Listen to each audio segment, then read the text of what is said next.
வணக்கம். இந்த வீடியோவில் 3 சூப்பரான கிரைம் த்ரில்லர் மூவிஸை பற்றி தான் பார்க்க போகிறோம். ஃபஸ்ட்டு படம் ஆப்ரேஷன் ஜாவா.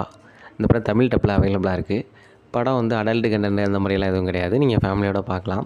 படத்தோட ஸ்டோரி என்ன அப்படின்னா, பிடெக் முடிச்சுட்டு வேலை வெட்டி இல்லாமல் 2 இளைஞர்கள் இருக்காங்க. அவங்க வந்து சைபர் கிரைமில் வேலை பார்க்குறதுக்காக ஆசைப்பட்றாங்க. அந்த டைமில் வந்து பிரேமம் படம் ரிலீஸ் ஆகுது. அந்த பிரேமம் படம் ரிலீஸ் ஆகிறதுக்கு முத நாளே, அதாவது ஓடிடியில் ரிலீஸ் ஆகிடுது. தமிழ் ராக்கர்ஸில் தான் ரிலீஸ் ஆனிச்சு அப்படின்னு சொல்லிட்டு கேஸை வந்து க்ளோஸ் பண்ணிடுறாங்க போலீஸு. ஆனால் நம்ம அந்த பிடெக் முடிச்சுட்டு 2 பேர் இருக்காங்கள்ல, வேலை வெட்டி இல்லாமல், அவங்க 2 பேரும் வந்துட்டு இது வந்து கேரளாவில் தான் அப்லோட் ஆகிருக்கு, ஆனால் அது வந்து தமிழ் ராக்கர்ஸில் அப்லோட் ஆகலை, வேறு ஒரு வெப்சைட்டில் அப்லோட் ஆகிருக்கு சார் அப்படின்னு சொல்லிட்டு அந்த கேஸை போய்ட்டு சைபர் கிரைமில் போய்ட்டு சொல்கிறாங்க. ஆனால் அவங்க திருப்பி இந்த கேஸை என்னத்தடா முடித்த கேஸை எடுத்தோம் அப்படிங்கிற மாதிரி பேசுகிறாங்க. அதுக்கப்புறம் இவங்க கொஞ்சம் நல்லா அதை பற்றி பேசவும் சரி அப்படின்னு சொல்லிட்டு அந்த கேஸை திரும்ப எடுக்கிறாங்க. எடுத்த உடனே அந்த கேஸை சால்வ் பண்ணிடுறாங்க. அதாவது வேறு ஒரு ஆள் தான் அப்லோட் பண்ணியிருப்பாங்க, அவங்களே பிடிச்சிறாங்க. அதுக்கப்புறம் இந்த 2 பேர் இருக்காங்களே, அதாவது இந்த பிடெக் முடிச்சுட்டு அவங்க 2 பேருக்கும் அங்கே ஒரு வாய்ப்பு வருது. சைபர் கிரைமில் வந்து வேலை பார்க்குறதுக்காக போலீஸ்லேயே வந்து சொல்கிறாங்க. அதாவது பர்மனெண்ட்டாக இல்லை, டெம்பரவரியாக வேலை பார்க்குறதுக்காக கூப்பிட்றாங்க. அதுக்கப்புறம் இவங்களுக்கு சில கேஸெல்லாம் வருது. அந்த கேஸெல்லாம் சால்வ் பண்ணாங்களா இல்லையா, அவங்களுக்கு என்ன ஆச்சு அப்படிங்கிற மாதிரி தான் படம் மூவ் ஆகும்.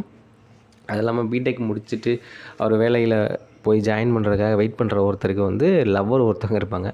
அவங்கள வந்து எங்கள் வீட்டில் பேசுங்க அப்படின்னு சொல்கிற மாதிரி, கொஞ்சம் வேலை இல்லை, நான் கொஞ்சம் லேட்டாக பேசுகிறேம்மா அப்படிங்கிற மாதிரி இவரும் சொல்லிகிட்ருப்பார். அதுக்கப்புறம் அந்த லவ்வும் என்னாச்சு, இவங்களோட வாழ்க்கை என்னாச்சு அப்படிங்கிற மாதிரி தான் படம் மூவ் ஆகும். படம் கண்டிப்பாக நல்லாயிருக்கு, நீங்கள் ட்ரை பண்ணி பார்க்கலாம். 2வது படம் ஹிட் த செகண்ட் கேஸ். இதோட ஃபஸ்ட்டு பார்ட் வந்து 2020 ரிலீஸ் ஆனிச்சு. இது தெலுங்கில் ரிலீஸ் ஆன படம் தான், ஆனாலும் தமிழ் டப்பில் அவைலபிளாக இருக்குது. நீங்கள் ஃபஸ்ட்டு பார்ட்டை பாருங்கள். ஃபஸ்ட்டு பார்ட்டு கண்டிப்பாக பார்க்க வேண்டிய படம் தான். ஃபஸ்ட்டு பார்ட்டை பார்த்துட்டு அப்புறம் கூட செகண்ட் பார்ட்டை ட்ரை பண்ணி பாருங்கள். இப்போ ஹிட் த செகண்ட் கேஸ் அப்படிங்கிற படத்தோட ஸ்டோரி என்ன அப்படின்னா, நம்ம ஹீரோ வந்து போலீஸ் ஆஃபீஸராக இருக்கார். எந்த ஒரு கேஸாக இருந்தாலும் உடனே சால்வ் பண்ணக்கூடிய ஒரு திறமையான ஆள் தான்.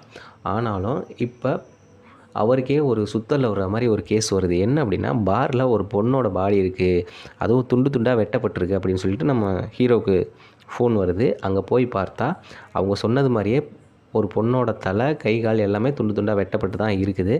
ஆனால் கொஞ்சம் நேரத்துக்கு அப்புறம் தான் தெரிய வருது, பொண்ணோட தலை ஒரு பொண்ணோடது, கை இன்னொரு பொண்ணோடது, கால் இன்னொரு பொண்ணோடது, அந்த மாதிரி 3 பொண்ணுங்களோட பார்ட்டை வந்து மிக்ஸ் பண்ணி வச்சுருக்காங்க. அது என்ன அப்படின்னா வந்துட்டு ஒரு சீரியல் கில்லர் தான். அதே பேட்டர்னில் நிறையா கொலைகளை பண்ணிக்கிட்டு இருப்பார். அதுக்கப்புறம் அந்த சீரியல் கில்லரை நம்ம ஹீரோ பிடிச்சாரா இல்லையா அப்படிங்கிற மாதிரி தான் படம் மூவ் ஆகும். இந்த படமும் நல்லாயிருக்கு, கண்டிப்பாக ட்ரை பண்ணி பாருங்கள். 3வது படம் நீரு. இந்த படம் வந்து மலையாளத்தில் தான் ரிலீஸ் ஆனிச்சு, ஆனால் 2024 தமிழ்லையும் ரிலீஸ் பண்ணிட்டாங்க. தமிழ் டப்லையும் படம் அவைலபிளாக தான் இருக்குது. படத்தில் அடல்ட் கண்டென்ட் அந்த மாதிரியெல்லாம் எந்த இதுவும் கிடையாது. ஒரு சூப்பரான, கண்டிப்பாக பார்க்கக்கூடிய ஒரு கோர்ட்டு ட்ராமா மூவி தான் நீரு. இந்த படத்தோட ஸ்டோரி என்ன அப்படின்னா, படத்தோட ஸ்டார்டிங்லேயே ஒரு கண்ணு தெரியாத பொண்ணை வந்துட்டு ஒரு மர்ம நபரால் வந்து ரேப் பண்ணப்படுறாங்க.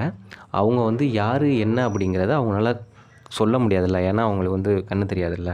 ஆனாலும் அவங்க வந்து ஒரு சின்ன வயசுலேருந்தே, அதுக்கு முன்னாடியே அவங்க அப்பா வந்து ஸ்கல்ப்சர் செய்கிறதுல வந்து கொஞ்சம் பெரிய ஆளாக இருப்பார். அதன் வழியில் அவங்க அந்த பொண்ணுமே அந்த ஸ்கல்ப்சர் செய்கிறத வந்து கற்றுக்குறாங்க. இப்போ வந்து அந்த பாருங்கள், அந்த பொண்ணுகிட்ட தப்பாக நடந்துக்கிட்டாப்புல, அவரோட உருவத்தை வந்து அந்த பொண்ணு ஸ்கல்ப்சர்லேயே செஞ்சு காமிக்குது. அதை வச்சு போலீஸ் வந்து அந்த பையனை வந்து அரெஸ்ட் பண்ணிடுறாங்க. ஆனால் அந்த பையன் யாருன்னா, ஒரு சரியான பெரிய பணக்காரட்டு பையன்தான்.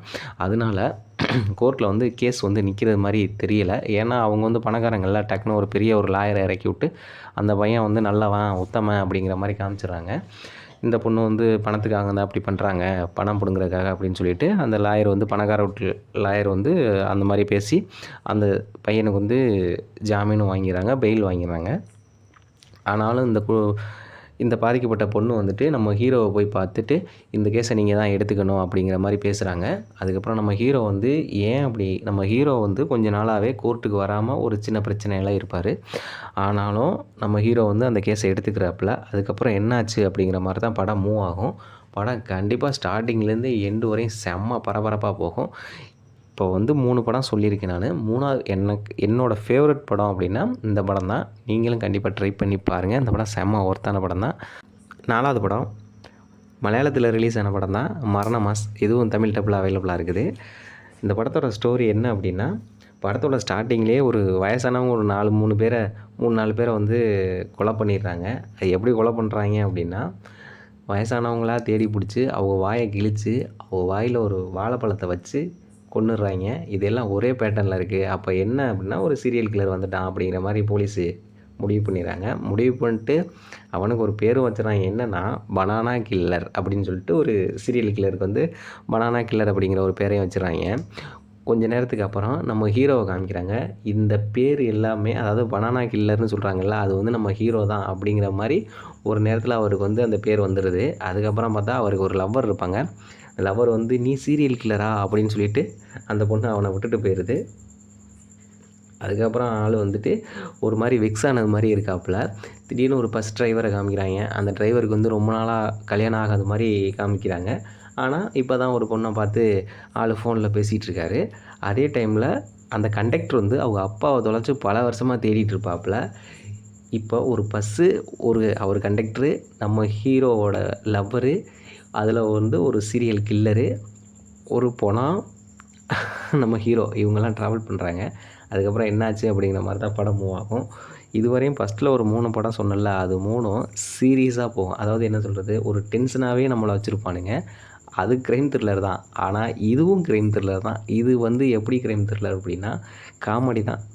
ஸ்டார்டிங்லேருந்து எண்டு வரைக்கும் நல்லா போயிட்டுருக்கு. கண்டிப்பாக ட்ரை பண்ணி பாருங்கள். இந்த படம் நல்லாயிருக்கு.